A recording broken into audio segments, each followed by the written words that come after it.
Hi, welcome to Launch Your Rocket. I'm Jen Smith, and today we're talking about the key to a vibrant life. Who doesn't want that?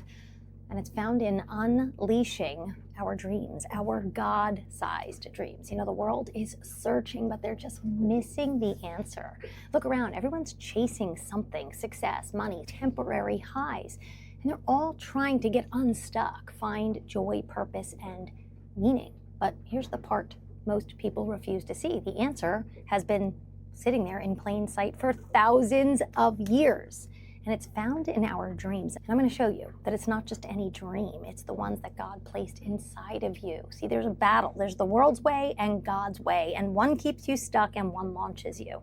The world, well, proves that it shrinks everybody's vision down to what feels reasonable. But God expands to what is miraculous. Proverbs 13:12 says, "Hope deferred makes the heart sick, but a dream fulfilled is like the tree of life." That emptiness that we feel, the relentlessness, even when life looks good on the outside, that's the sickness of a deferred dream. We call it being stuck. But when a dream wakes up and comes alive, that's where real joy begins. Why do most people miss this? Well, the world is out there telling us, find your happiness, but it never tells us how. A lot of self-help and high-fiving ourselves in the mirror and manifesting. Society says hustle, but God wired us to dream. Think about that. The same God who created the universe, who breathed life into you, has placed a dream inside of you. It's like a seed, and once you realize, oh my gosh, you have this power, and that seed, that dream, that niche, that gift, it's not random, boy, you want to take care of it. You start treating it differently. And here's the key. That purpose, that dream, it's about serving others.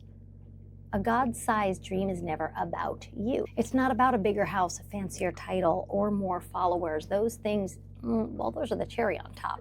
But your dream multiplies when it's tied to serving and impacting others. 1 Peter 4:10 says, each of you should use whatever gift you have received to serve others as faithful stewards of God's grace. So ask ourselves, what am I naturally good at? And then use discernment and make sure it's from Him.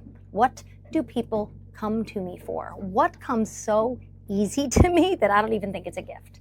Maybe that's your gift. Maybe that's where God is planting that seed, and that's where that dream starts. You know, most people get stuck, I think, because of fear. They play small and they tell themselves, I'm fine where I am. I wouldn't even know where to start. They're afraid they're going to fail. Fear is holding everybody back. They just don't believe they can have it. They don't want to be embarrassed.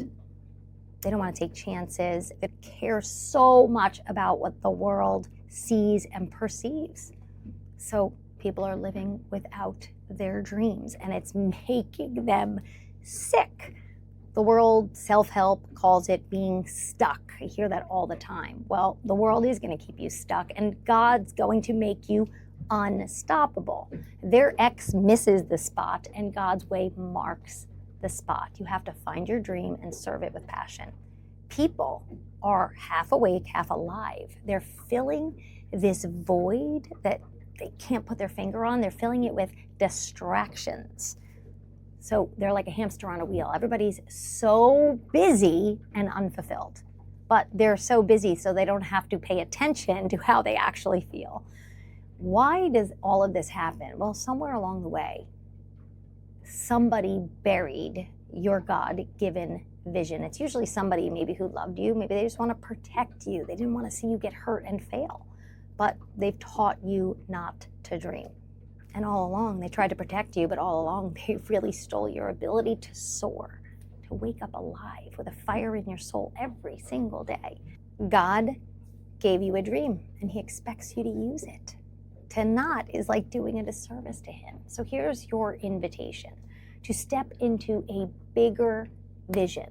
Ephesians 3:20 says, now to Him who is able to do immeasurably more than we ask or imagine, according to His power that works within us. God doesn't want you to just dream. He wants you to dream big. Could this be the missing link to taking you from stuck to unstoppable? Is stop allowing the world to shrink your vision?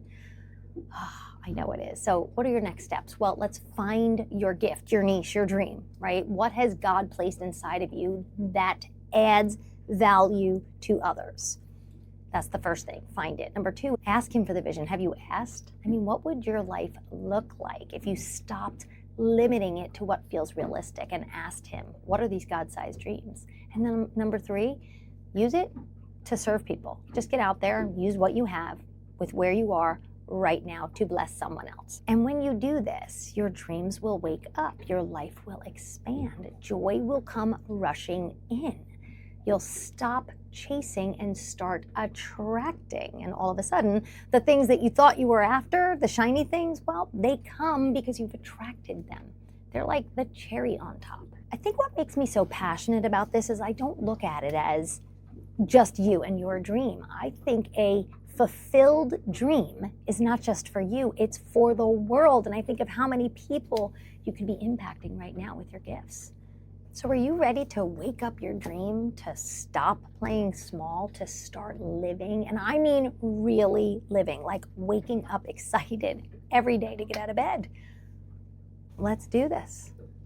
Let's listen to the holy grail of self-help in Ephesians 3:20 when it says, don't just dream, but dream big. I'd love to help you with that. I have a course. The first thing to do is shift. Maybe you don't know God, you've never wanted to know him, but now you're like, X marks the spot. Maybe if I'm stuck, maybe I need a new way. Hey, do what you've always done and you'll get what you've always gotten. If you want a bigger life, one that's on fire, maybe you have to try something new. So try a new treasure map. Just go over to my website, launchyourrocket.com. This is free, so hear me out. There's a course, B101. It's just, who is this guy? What is this blueprint? Why would I want to listen to this? Maybe because it works and it gives you a life that you're seeking for. You go from stuck to unstoppable. But anyway, it meets you where you're at. It's simple. It's not churchy language. It's very relatable. And you just start to at least understand what the new map looks like. I think some people think it's, I don't know, that you have to become a nun or join a monastery to have a relationship with God and have this new way of living. You don't. Nothing has to change. Just start learning slowly. Okay, so that's B101. It's on my website called Launch Your Rocket. And then you can stay here. Every week, we just do a YouTube or a podcast on iTunes and Spotify, whatever you're watching on, and we slowly start to sprinkle in ways to make the shift, to start attracting the life of your dreams. But if you want to do it right now, I have a course called Elevate. We launch your dream, we find your niche, we shift your heart, and we finally launch your life. We set some goals around it. God leaves a breadcrumb trail. So when you ask him to show the dream, you have to have discernment. You have to be awake and you have to see, because he leaves the right people, the right opportunities. And in Elevate, we find that trail and we pick up the breadcrumbs and we launch your life. So there's so many ways that you could get started today.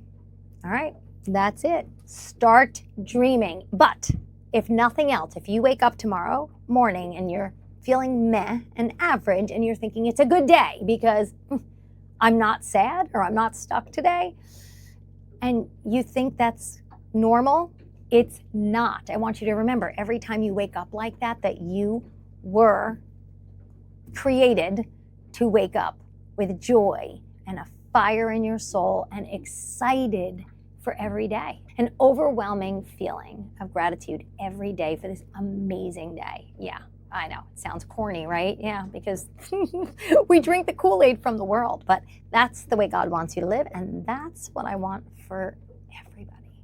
Kind of going from the let them theory to the love them theory and showing people that it actually takes us from stuck to unstoppable. All right, let's start dreaming again. I'll see you next time on Elevate.